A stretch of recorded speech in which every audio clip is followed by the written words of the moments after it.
Hello, I'm Kate Dalby of Inspiring Test Preparation in McLean, Virginia. Welcome to our math drill series. These drills are intended to improve mental math skills for 7th and 8th graders. We will teach you problem-solving techniques to increase your scores on the following test. The admissions test for TJ, that's Thomas Jefferson High School of Science and Technology in Fairfax County, Virginia. HSPT, which is the high school placement test, that's a test used for Catholic schools. The SSAT, that's the secondary school admissions test for various private high schools. Also used is the ISEE, that's the independent school entrance exam. The NYSHSAT, that's the New York Specialized High School Admissions Test. That's a test used by New York City to screen students for their specialty high schools, such as a well-known Stuyvesant High School. Other cities have STEM specialty schools, and they also have their own admissions tests. STEM, by the way, is science, technology, engineering, and math. Ideally, you will have already taken a pre-algebra course and know basic algebra and geometry. I will review key concepts as needed. You should take the drill on paper before you watch this video. Print out the corresponding PDF file, which includes the test questions, the bubble sheet, and the answer key. You are allowed 30 minutes maximum to take the test. If you can't complete the drill in 30 minutes, you will need to work on your timing. As you work through the drill, mark a question mark beside questions you guess on, and mark a T beside questions that eat up your time. And circle your answers on the test. Make sure you don't get hung up on any one problem. Don't let the perfect be the enemy of the good. If you find you have poor mental math skills, you'll want to review not only those problems you got wrong, but also problems that ate up your time. The 3 things you want to review on this video are the questions that ate up your time, the questions you guessed on yet got right, that way you know how to do them every time, and questions you got wrong. You can quickly scroll through the video to review only those explanations you want to watch. The right corner of the board will show what drill we're reviewing, and the left corner will show the question being explained. So pause the video, take the drill, and meet me back here for my solutions.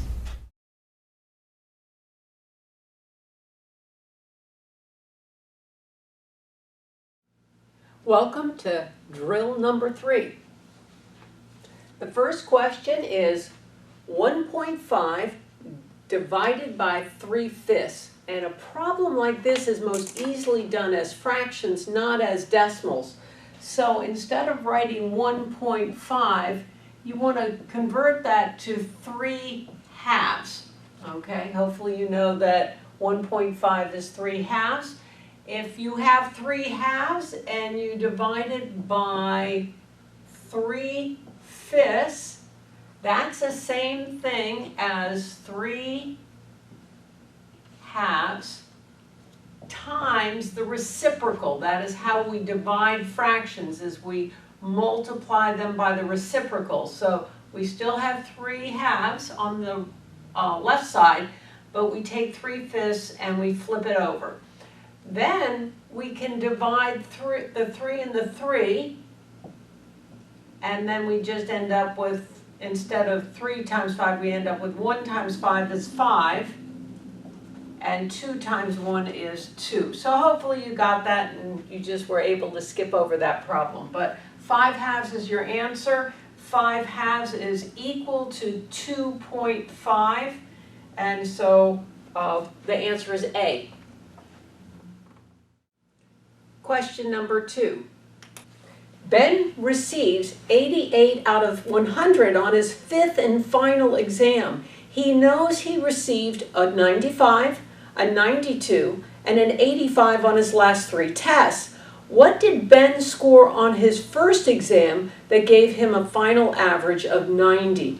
So we can represent the first exam by the letter X, and then we say X plus 95 plus 92 plus 85 plus the fifth and final exam of 88. We divide by 5, and when we do that, we get 90. Now that means, and I'm going to show you the long way first, and then I'm going to show you the short way. 95 and 92 is 187. 85 and 88 is 13, 6, 360. You multiply both sides by 5, multiply both sides by 5. You get 450 here, subtract 360, and your difference is 90. So x equals 90. Now that's the long way to do it, but here's a shortcut for those of you who get impatient with a long problem like this. What you do is you look at it a slightly different way. 95 is 5 extra. 92 is 2 extra. These 5 can go over here, and so we have a 90 and a 90. These 2 can go over here, so we have a 90 and a 90. And that means x has to be 90. And that's the faster way to do it if you can see it that way. So hopefully you'll find that little trick useful. Question number 3. In 4 years, Brett will be twice as old as his brother. If Brett is currently 8, how old is his brother? So we can say B is 8 years old. His brother I'm going to represent with an R. In 4 years, he'll be twice as old as his brother. Now this is where the language gets a little complicated. In 4 years, we would add 4 and we would get Brett in 4 years equals 12. When he equals 12, he will be twice his brother's age, but that's his brother's age in 4 years, and so you have to say plus 4. Well, you can divide both sides by 2, and you get 6 equals R plus 4, subtract 4, and R equals 2. R equals 2. So that the real trick there is people forget to add 4 for both the brother, for Brett and for the brother in 4 years. So just remember that. Question number 4. 3 trees are measured with an average height of 15. So you have 3 trees, tree 1 plus tree 2 plus tree 3. Their average is divided by 3, and the tree, they have an average height of 15. So that means that 3, if you multiply both sides by 3, you get the sum of the 3 is 45. Now, they say the first 2 trees are 18 feet tall.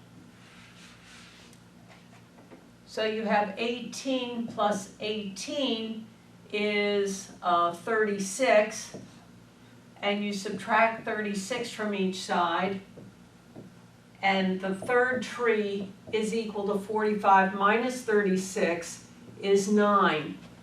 Now, in the same way we were working on question number 2, and what we could do if we wanted to is just say 18 is 3 extra feet that you were taking from this average of 15. This is 3 extra feet. So these two together are 6 extra feet more than 15, which means this has to be 9. And you can think of it that way and maybe save some time on your calculations. Question number 5. A 60-foot seam is being sealed with tape. 4 5-foot lengths are placed end to end from the beginning of the seam. 2 more equally sized lengths of tape are used to complete the seal. How long are the longer strips? So we have a 60-foot seam, that's our total. And then we have we have 4 5-foot lengths. 4 times 5 is 20. We subtract 20 from 60, and we have a remaining length of 40 that we need to seal up. Now, 2 more equally sized lengths are used to complete the seal. How long are the longer strips? So you would divide this by 2, and you would get 20 feet apiece for these 2 equally sized lengths. And that means that the longer strips are 20 feet long, and the answer is D. So that's question 5. Question 6. A mom, a dad, and their 3 children are sitting at their dining room table. The table is rectangular, and only the mom or dad can sit at the head of the table, but the kids and the other parents can sit at the other 4 seats at the table. How many different ways can the people sit at the table? Now, you can imagine a table, and you wonder, well, aren't there 2 ends? Well, there are 2 ends, but there's only 1 head. So, we've got the head of the table here, and then we've got the other 4 chairs here. Now, only one of 2 people can go here, either the mom or the dad. The 3 kids and a parent are in the other 4 seats, but they can be arranged differently. Ann and Bob can go here, Bob and Ann can go here, Cal and Dan can go here, Dan and Cal can go here, or they can go switch around. So, the question is, how many different ways can the 5 people sit at the table? So this is a combination problem, which for those of you getting ready for the TJ exam, the current TJ exam in 2019 will contain a lot of probability and what are referred to as combinatorics. This question, since you only have 5 people, once a person's sitting in one seat, he can't be sitting in a second seat at the same time. So you can imagine your situation, well,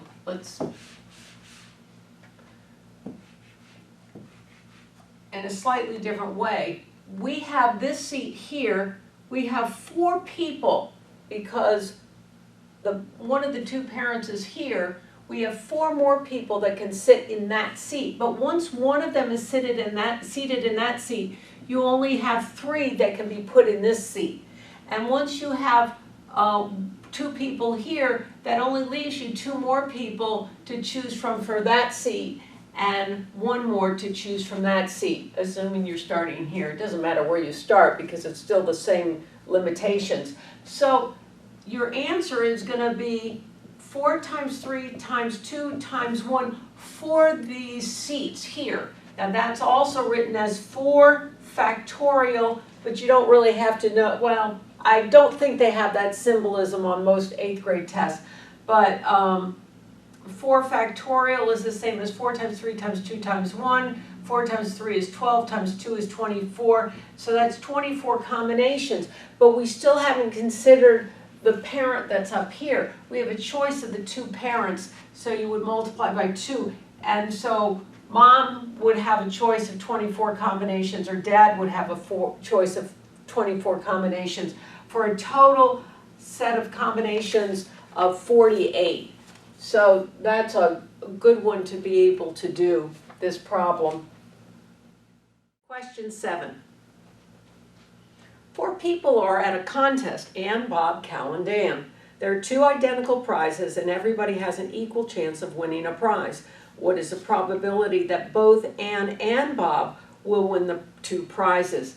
So there's several ways to work at this. One is just to write out all the possibilities. You could have Ann and Bob win. You could have Ann and Cal win. You could have Ann and Dan win. You could have Bob and Cal win, or Bob and Dan, or Cal and Dan. So we have 1, 2, 3, 4, 5, 6 ways. We could have Bob and Ann, but that would be just 6 more. That would be 2 out of 12 instead of 1 out of 6. So here we have 6 combinations, and Ann and Bob are 1 out of the 6. So that's an intuitive way to do it. It gets to be a little bit more problematic if you have greater numbers of things. But on this level test, probably this is as hard as it'll get. The way to think of it mathematically is when Anne goes for her prize, she has 2 chances out of the 4 people. So her probability of getting a prize is 2 out of 4, or reduces down to 1 out of 2. But once she has a prize, the chance of Bob getting a prize actually is only 1 chance out of 3 people, because she already has a prize, and so she's out of the mix, and there's only 1 prize left. So 1 out of 3. Well, you take her probability, 1 out of 2, take his probability, 1 out of 3, because his is, for Anne and Bob to both win, his is dependent on hers. You multiply them together, and you get the same 1 out of 6. Now this again is, for those people getting ready for the TJ test, admissions test, this is the type of question they might be asking you on probability. Question number 8. Question number 8 is also a question that the students who are getting ready for the TJ exam want to pay particular attention to, because they are adding more distance rate times time problems. So in this question, well, probably the easiest way to do a distance equals rate times time problem is to assign the different data that you're getting for the problem into the formula. So here they say, I'm driving to Harrisonburg, which is 120 miles away. Well, you write 120 miles under your distance. Now, they say, how fast do I have to drive on average to get to Harrisonburg in 3 hours? So your rate is what you're looking for, and your time is given as 3 hours. And so in order, if you take this formula and you want to solve for rate, you would say distance is equal to rate times time, so distance over time equals your rate. So you have miles per hour. So if you have 120 miles and you divide by 3 on each side, 3 hours on each side, that gets you 40 miles per hour, 1 hour. And that is question 8. Question number 9. ACGE, ACGE, and BDHF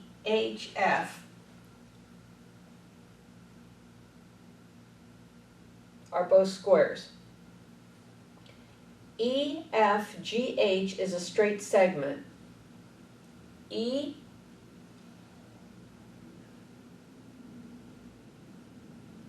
EFGH is a straight segment. CE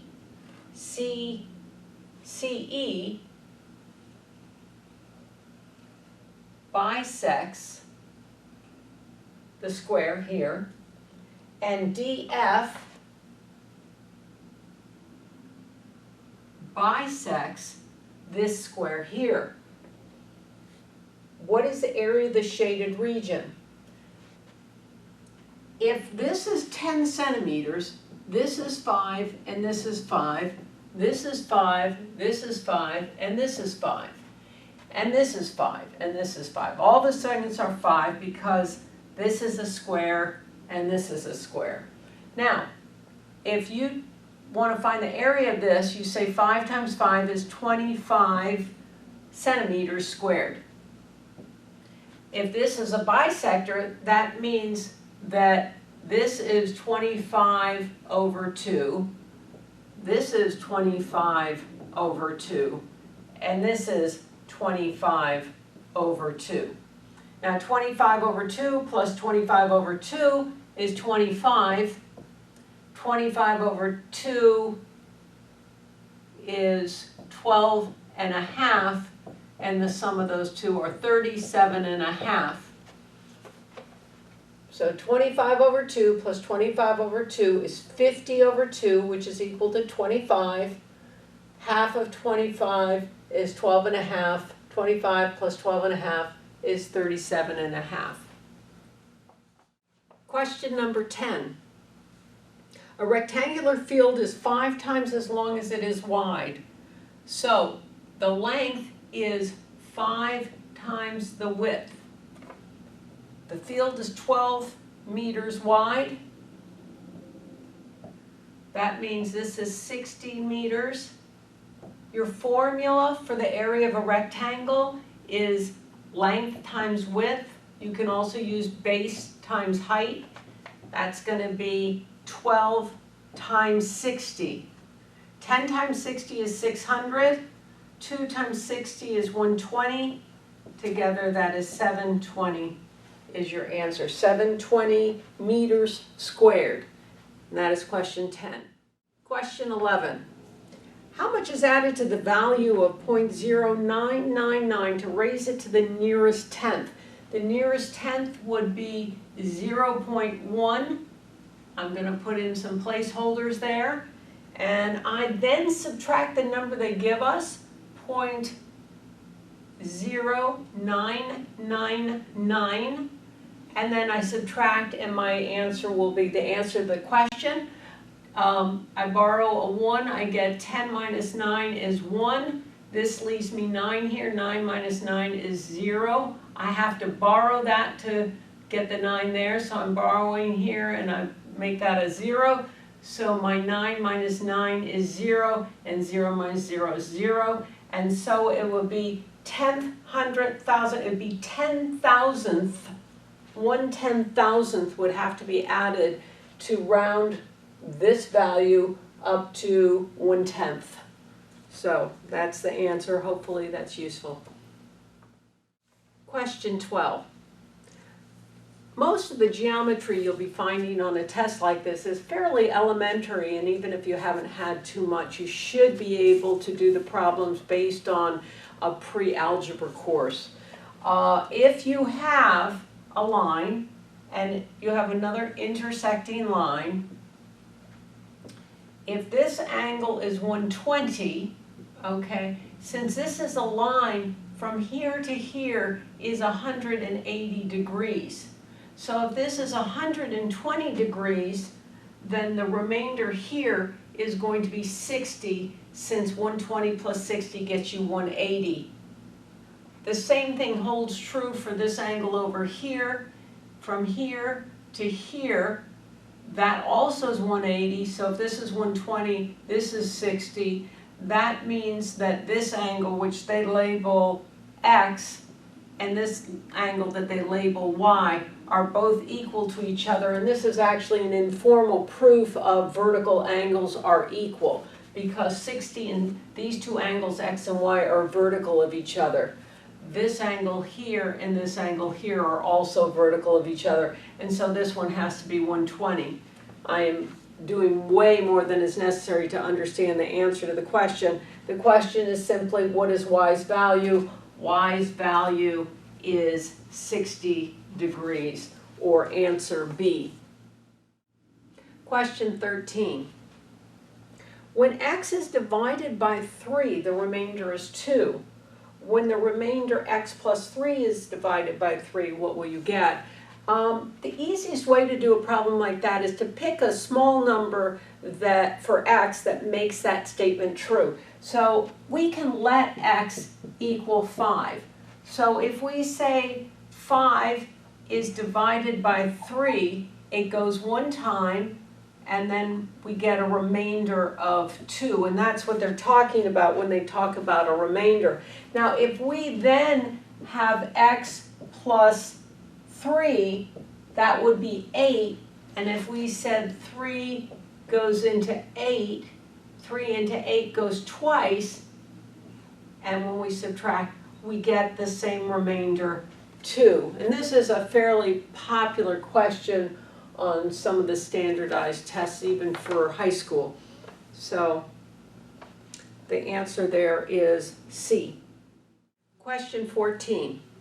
A 10-sided polygon has 2 sides at X meters. 5 sides are 3X, and two sides are 5x, and the last side is 5 meters. The perimeter is 80 meters. What is x? So we're going to have 10 sides. 2 of the sides are x. That's 2x. 5 of the sides are 3x. So 5 times 3 is 15x total. And 2 sides are 8x. 2 of the sides are 4x. So 2 times 4 is 8x.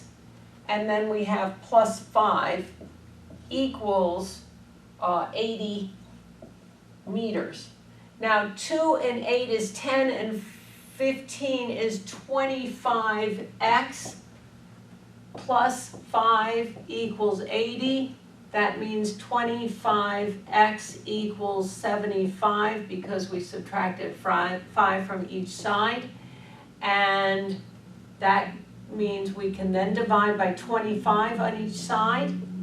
And 25 goes into 75 3 times, and x equals 3. And your answer is B. Question 15. Question 15 is an important concept, shows up a lot on the ACT and SAT, and it's called the difference of two squares. And if you've had any algebra, you should have been exposed to it. Hopefully you've learned to FOIL. I'm going to go through some basic background information before I start the problem, and you can skim through it if you don't need this basic information. But if you have x squared minus y squared, that factors to x plus y times x minus y. Now, if you have x plus y, normally with a polynomial you can do what is popularly known as FOIL. FOIL, F-O-I-L, means first, outside, inside, last. And what you're doing is you're distributing, this is a binomial, this is a binomial. To multiply the binomials, you need to distribute the x over both items here and the y over both items here. Typically, when you have something like this, you'll get a trinomial. But in the case of a difference of two squares, you actually, when you multiply the two binomials, you get a difference of two squares. You only get a binomial, not a trinomial. Here's why. X times x gets you x squared. That's your first. Your outside is x times y. That's minus xy when you multiply them. Your inside is plus y times plus y is plus xy. And then your last is a plus y times a minus y is a minus y squared. Well, what happens is normally these two would add together to get some linear term in the middle. But in this case, what happens is the minus 1xy plus 1xy, they just negate each other. And you end up with x squared minus y squared. So this concept of, and this is simplified form, this is factored form. The factored form, if you see the simplified form, typically on a problem like this, the way you're going to get your answer quickly is to factor it. And if it's in factored form, the quick way to get the answer is to simplify it. So you want to memorize this rather than have to go FOIL it and realize that you just wasted a lot of time. This is very, very useful. So if you saw something like y squared minus 9, you would know it factors to y minus 3, y plus 3. Very easy to do. Take the square root of this to get these. Take the square root of this to get 3, and then the opposite signs in order to get a minus sign. So difference of two squares, you want to recognize it. It's called a difference of two squares because this is a square and this is a square. Usually they'll be perfect squares. Occasionally you get something like x squared minus 2, and that would be x minus the square root of 2 times x plus the square root of 2, and this times this is going to get you that. So it doesn't have to be perfect squares, but most of the time on these tests they will be perfect squares. That is, squares that when you take the square root you get a whole number. So back to the problem. The problem at hand is x plus y times x minus y gets you this x squared minus y squared. Well, if you have x squared, if it's 12 squared, that's 144. And if you have y squared, that's 8 squared is 64. So 144 minus 64 gets you 80. And that's the answer to the problem. Very, very quick to do if you understand that x plus y times x minus y will get you x squared minus y squared. You can see how quickly it goes if you recognize the pattern, simplify it, and then plug in for your answer. Very, very quick if you know that. So if you don't know it, learn it. Question number 16.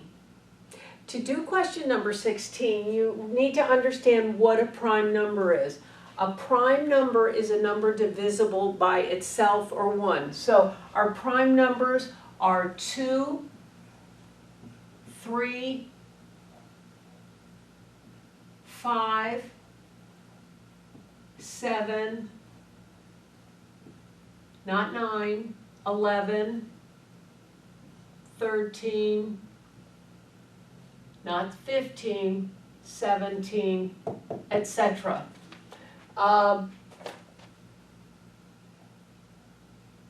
Any number that's divisible by 3, except for 3, is not going to be a prime number. You take a number like 66, that's called a composite because 2 times 33 and 2 times 3 times 11 will get you 66. That is a composite number. 33 is also a composite number because it's composed of 3 and 11.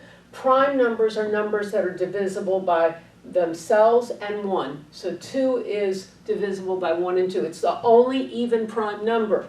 The only time you'll have three primes in a row will be with these beginning numbers of 3, 5, 7. After that point, any number that ends in 5 is going to be a composite number. Any number divisible by 3, of course, is a composite, etc. So you'll never have 3 odd numbers in a row that are prime. So taking that information about prime, how do we do the problem? Well, we factor the number and see what we get. When you want to see what a number is divisible by, see if the number is an even number. An even number is a number. Even numbers end in 0, 2, 4, 6, or 8. So it ends in 0, it's even, it's going to be divisible by 2. So divide this by 2 and you get 140. So 140 times 2 gets you 180. 140 is divisible by 2, and it's divisible by 2 and 70. 70 is divisible by 7 and 10 is divisible by 2 and 5. So we have this factor, and this factor. We have 2 to the third times 5 times 7. That's a prime factorization of the number 280. And the largest of those is the number 7. And therefore, the answer to the question, 16C. 7 is the greatest prime factor. But that is how you can factor numbers in order to get their prime factorization. Question 17. Question 17 requires a knowledge of the distributive law. The distributive law says A times a quantity B plus C distributes over the binomial. The A distributes over the binomial. A times B gets you AB. A times C gets you AC. That's the distributive law because it distributes the A over the binomial B plus C. Here we have 4x distributing over the binomial 2y plus 3. The same rules apply. You're going to get a binomial when you get done. 4x times 2y, 4 times 2 is 8. X times y is x. y. And then 4x times 3 is plus 12x.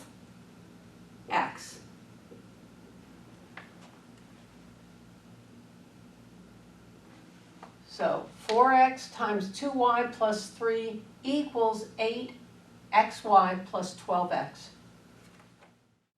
Question 18. There are two ways to do question 18. One is using decimals for your percents, and the other is using fractions as your percents. I personally think that fractions are easier to manipulate if you do not have a calculator. So I'll do it both ways. B equals 10% of C. Of is a multiplication symbol. C is 20% of 100.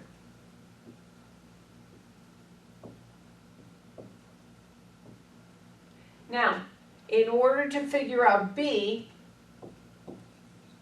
you need to find C first. So you can cancel your 100 and C's value is 20.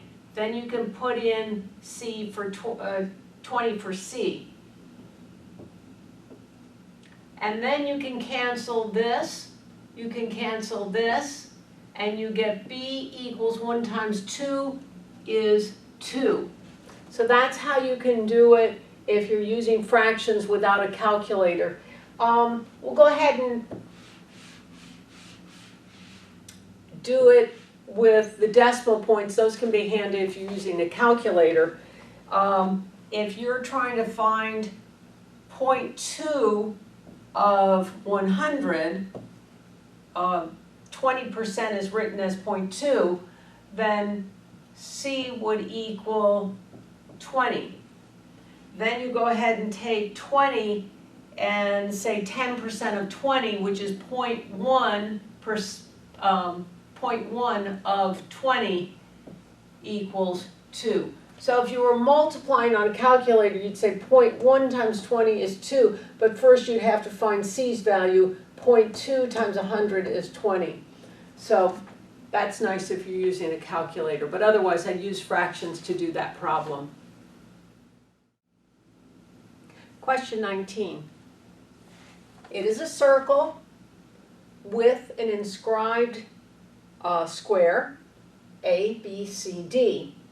The figure above depicts the square ABCD, which is tangent to the circle at each corner. If the diagonal of the square is 9 millimeters long, what is the circumference of the circle? And what they're seeing is, do you recognize that this has to be the center of the circle that the square is going through, since it's inscribed within, and that AC is not only the diameter to the square, but also the diagonal to the square, but also the diameter of the circle. You need to know, for any of these tests, you need to know both the area formula, pi r squared, and the circumference formula, 2 pi r, or d pi. Now, you have to know when to use which. If they're looking for the circumference, obviously you're using this formula, and since 2 pi is equal to d, and d is equal to 9, your answer is just 9 pi. And that's all they want. It's hard to believe it's question 19 on the test, but that's all you need at this point in time. So don't overwork problems. 9 pi is your answer. Question 20. We have the number 12,435,389.34. If we multiply this number by 1,000, what number would be in the thousands place? Right now we have 5 in the 1,000th place. Now we want to multiply by 1,000. That means we're gonna have to go over 10, 100, 1,000 to that point. And then we need to just, probably the easiest thing is just to reinsert your commas. You're gonna have a comma here, a comma here, a comma here, but we're talking 12,435,389,340. And 9 becomes our 1,000th place. So the answer is A. Question 21. A battery charger could charge 4 AA batteries during one session. Each charge session lasts exactly 1.5 hours. If 14 batteries need to be charged, what's the minimum amount of time needed to charge all the batteries? So we can charge up to 4 batteries in one session. So if we have 14 batteries, we want to say 4 goes into 14 3 times with 2 left over. Now, that's 3.5 sessions, but we can't do a half session. We have to do a full session. So we just round this value up to 4 sessions. Now, if we need a minimum amount of time needed for all 14, we would take the 4 sessions, multiply by 1.5 hours, and we would get 4 and 2 is 6 hours total. 4 times 1.5 is 6 hours. That's 4 times 1 is 4 hours, 4 times 1/2 is 2, and 4 and 2 is 6 hours total. And that is question 21. The answer is E. Question 22. We have the problem given 5 times the quantity x minus 2 divided by 15 equals 1. What is the value of x?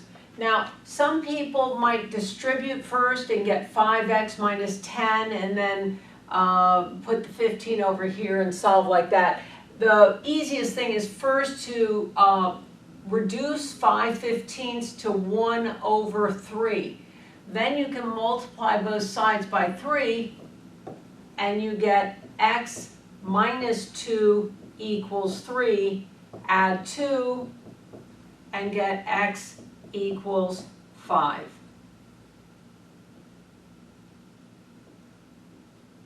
X equals 5. Question number 23. Given the number set 8, 14, 67, 81, 96, 97, and 104, what is the median? Now, the first thing you want to make sure is that your numbers are in order, and these numbers were given to you in order, so you don't have to reorder them in ascending order. So that's the first step. Second thing is you need to remember the definition of median. Your median is your middle number, okay? If you have 4 numbers, it would be an average of the 2 middle. But here, because we have 1, 2, 3, 4, 5, 6, 7 numbers, the middle is pretty easy to determine. You have 3 on the other side, and you have your median in the middle, and that makes 81 your middle number. Again, if there were just 6 numbers, it would be an average of the 2. So, that is question 23. Question 24. Question 24 is pretty straightforward. There's a number of ways you can do it. Probably the easiest thing is just to count. The question is AB, segment AB plus BC equals what value? So you just count 1, 2, 3, 4, 5, 6, and your answer is 6. You can also say minus 5 minus 1 equals minus 6, and you're looking for the absolute value. So you can do it that way also. What else can you do? You can say 1 minus a minus, you can say 1 minus a minus 5 is 6. You just have to start on the right to do that. Question 25. F is less than 0, G is greater than 0. Which expression must be negative? That means regardless of what absolute values you pick for the value of F and G, you will always get a negative answer. Some of these will give you a negative answer if you use the right values of F and G, but not consistently. You can find exceptions. The minute you can find an exception, you no longer have must. So your key on a problem like this is recognizing must. They sometimes will answer what could, and that will be a different set of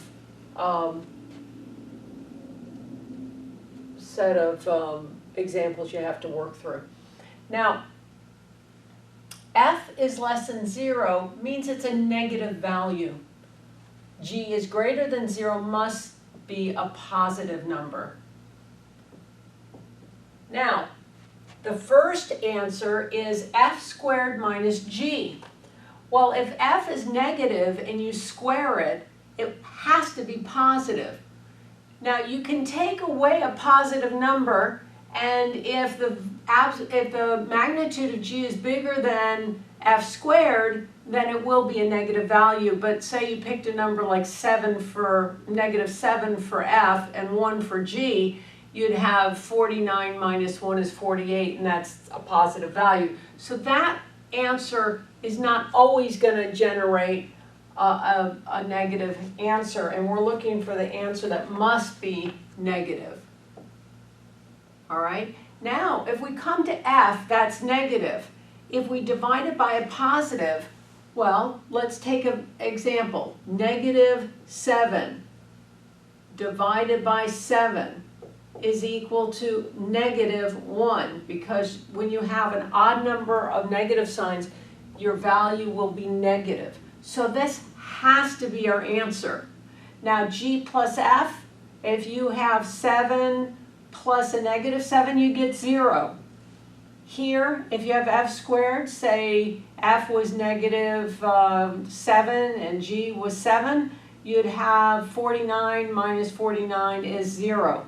And then G minus F, if you had G is 7 and F was negative 7, 7 minus a minus 7 would get you 14. So you can find contradictions for all the answers except for B, where it will, regardless of the values you pick for a negative for F or a positive for G, you'll always get a negative answer because of the sign. So that's the end of the test. Thank you very much.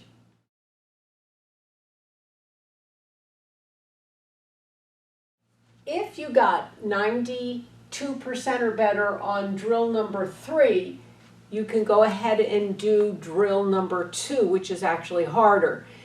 If that goes well, you can progress to drill number 5. If, on the other hand, you've done poorly on drill number 3, I suggest you go back and redo drill number 1, and if you're still having trouble, redo drill number 3 before you progress to drill number 2, which is harder. If you do well on drill number 2, you can progress to drill number 5. If your score is not better than 92%, which would be on drill number 3 getting 23 out of 25 correct, then go ahead and do drill number 4 before you progress to drill number 5. Drill number 5 will be harder than either 2 or 1, 2, 3, or 4. It's a better mix of questions, or a harder mix of questions. So, thank you. So that's the drill. If you have further questions, you can contact me at kvs@katedalby.com or call 703-203-5796. See you next drill.